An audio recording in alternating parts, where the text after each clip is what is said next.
In this world, technology has advanced to the point where people can shrink themselves to just 5 inches tall. With this technology, individuals require a smaller amount of food, can live in luxurious mansions, and a few dollars in the real world translates to millions when you're miniaturized due to overpopulation and global warming. Norwegian scientist Dr. Jorgen develops downsizing, a process where people are transformed from their original size to only 5 inches tall.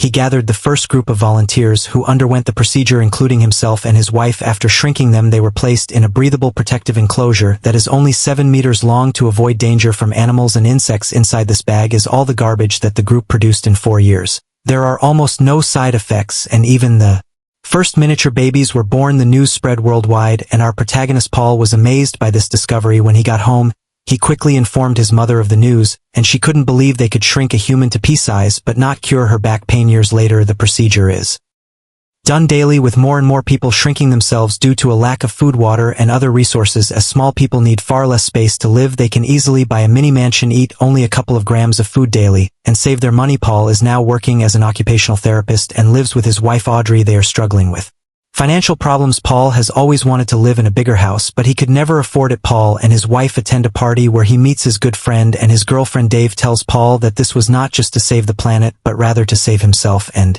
informs him that their shrunken community has the best houses, equipment, and doctors. With all their expenses reduced, they no longer need much money. Instead, they just read books, play music, and enjoy their days. This made Paul contemplate the future. After the bank rejected his mortgage loan, he and Audrey decided to explore the shrinking community themselves. They were amazed by what they found. A full set of diamond jewelry cost only a small amount. Their current assets would be equivalent to millions in the shrinking community. They could buy a car, a luxury house, and everything they had always desired. They immediately decided to go through the procedure. Both of them quickly sold all their belongings and assets, quit their jobs, and said goodbye to their loved ones. On their way there, we can see that a bus has been developed to transport both normal-sized and small people. After signing all the necessary papers, doctors shaved their heads and removed their tooth implants. They injected them with the shrinking serum and placed them in the transformation room. Sometime later, everyone was downsized and scooped up with a spatula to be taken out in small beds, and they are taken to the doctors, who are also downsized. The doctors reattached Paul's prosthetic teeth. When Paul woke up, the nurse handed him a cookie the size of an ordinary one, but in this world it could sustain him for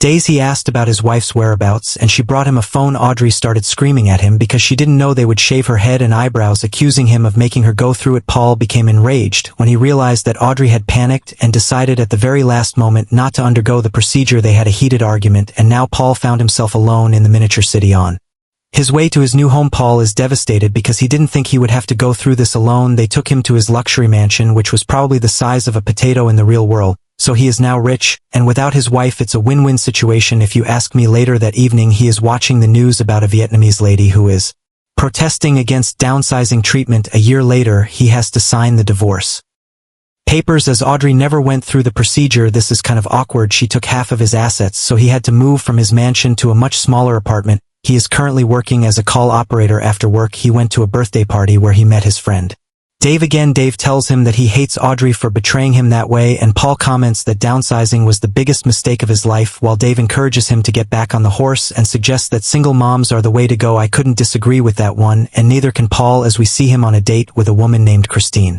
They talk about how this looks like a normal world, except there are no birds or insects. During dinner, Paul began yelling at the neighbors above because the music was too loud. One of his neighbors, Dukan, came downstairs to inform them that all the residents here are friends, and politely invited them to join the party. As Paul and Kristen's date was coming to an end, he leaned in to kiss her, but was rejected. Angered and unwilling to hear her explanation, he decided to go to the party. He had the night of his life, drinking and chatting with his new friends. He kissed a few random girls and got incredibly drunk. When he woke up, he found himself on the floor of Dukan's apartment. Cleaning lady is there to clean the mess. After party, Dukan started giving him advice on how to make money. He explained that people became small so they could buy and acquire things they couldn't normally afford. Paul could take the luxuries of the normal world and sell them here in thousands of pieces. As Paul went to the bathroom, he noticed the cleaning lady stealing medicine from Dukan's cupboard. He immediately recognized her. She is a woman named Lon, a protester against the shrinking surgery. She was shrunk against her will and put to small prison, which she escaped. Paul helped her adjust her prosthetic leg,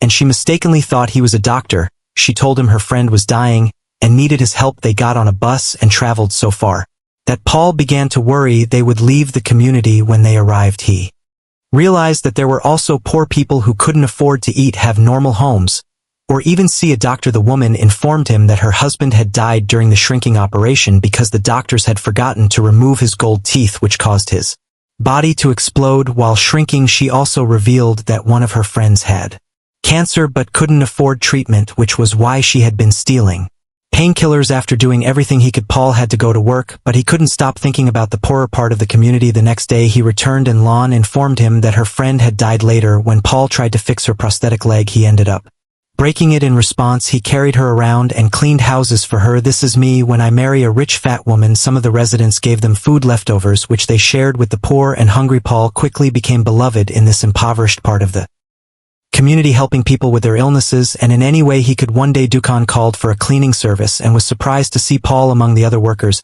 He told Paul that they had a chance to make a fortune and asked him to go to Norway with him to deliver a secret item. Paul agreed, and Captain Conrad would also join them. When they informed Lon that Paul has to go to Norway to the first colony of the small people where Dr. Jorgen lives, she wanted to go with him. They refused, and she explained that, after being forced to shrink, Dr. Jorgen had written her an apology because his invention had been used wrongfully on her, and he invited her to join his colony. However, she couldn't afford the trip. They felt sorry for her and decided to bring her with them. The four of them set off on a long journey aboard Paul's boat. Along the way they encountered Dr. Jorgen and his wife on their yacht, and he informed them of his terrifying discovery. Humanity faces an uncertain future as the positive feedback loop of Arctic methane emissions is unstoppable and could ultimately lead to the extinction of the human race. With deep thoughts of dying, Paul and Lon shared their feelings before it was too late. Upon arriving at the first colony, Paul learns that Dr. Asbjørn had anticipated such a scenario and created a large vault within a mountain to protect the colony and preserve humanity. In the event of an extinction, their descendant would emerge when the surface environment stabilizes. In